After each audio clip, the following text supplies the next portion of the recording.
တရုတ်ပြည်မှာကျောင်းတက်နေတဲ့ကျောင်းသားတွေကျောင်းပရက်မှာဘယ်တွေတွားတက်လဲဆိုတာစိတ်ဝင်စားရင်အဆုံးထိကြည့်ရှုပြီးပါရှင်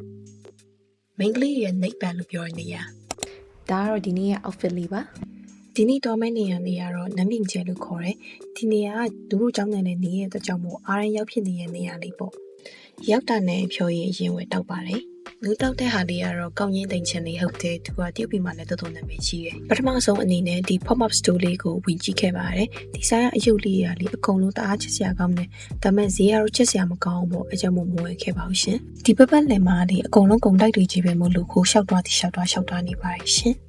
ဒီချက်ကင်လေးကလေတော်တော်စားလို့ကောင်းတယ်အထဲမှာကောင်းရင်ပါတယ်လူလိုကောင်းရင်ကြိုက်တဲ့သူတွေအတွက်ဆိုရင်ကတော့တော်တော်လေးစားလို့ကောင်းတယ်ဒီဆိုင်ကနေ main ကလေးရဲ့နိဗ္ဗာန်လို့အောင်ခေါ်လို့ရတယ်။ဒီကို brand skin care cosmetic တူလီမုတ်ဆိုင်အကုန်ရှိရယ်။ပြီးတော့ tester တွေလည်းအကုန်ရှိရယ်ဆိုတော့တော်တော်အဆင်ပြေရယ်။ညလည်းနှခမ်းကြီးအယောင်လေးတစ်ခုပြီးတစ်ခုစမ်းကြည့်ပြီးရဲ့နောက်မှာဒါလေးကိုနဲ့လိုက်တယ်လို့ခံစားရလို့အဲ့ဒါလေးယူလိုက်ဖြစ်တယ်။ပြီးတော့ညစာပါစားရမယ်စဉ်းစားရင်ညိုးတော့24နာရီရှိရင်24နာရီစလုံးဟော့ပေါ့စားချင်တဲ့အဖွဲရမို့လို့ high tea လေးအောင်ရောက်သွားတယ်။ရောက်ချင်းမှာပဲ29ဝိုင်းစောင်းရမယ်လို့ပြောတယ်။ဒါပေမဲ့လည်းစောင်းလိုက်ပါတယ်။ပထမဆုံးနူတို့လက်တော့ဖို့အတွက်သူတို့လက်တော့ပွားလေးလာချပြီးပါတယ်။ပြီးတော့စောင့်ရင်စားလို့ရအောင်မုံလေးလာချပြီးပါတယ်။နူကတော့ game ဆော့လိုက်စကားပြောလိုက်သူတို့ချပြီးတမြန်မုံတွေအကုန်စားလိုက်နဲ့တနားကြာရိုင်းတော့မှဝိုင်းရပါတယ်ရှင်။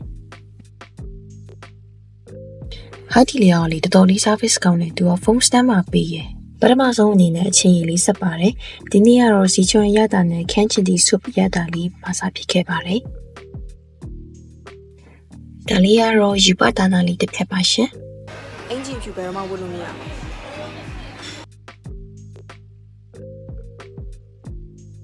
။ဒါလေးကတော့အပြန်လက်ဆောင်အနေနဲ့ဟိုက်ဒီလျော်ကပေးခဲ့တဲ့မုံလေးပါ။ဒီနေ့ရဲ့ vlog လေးကတော့ဒီလောက်ပါပဲရှင်။အားလုံးပဲ see you in the next video. Bye.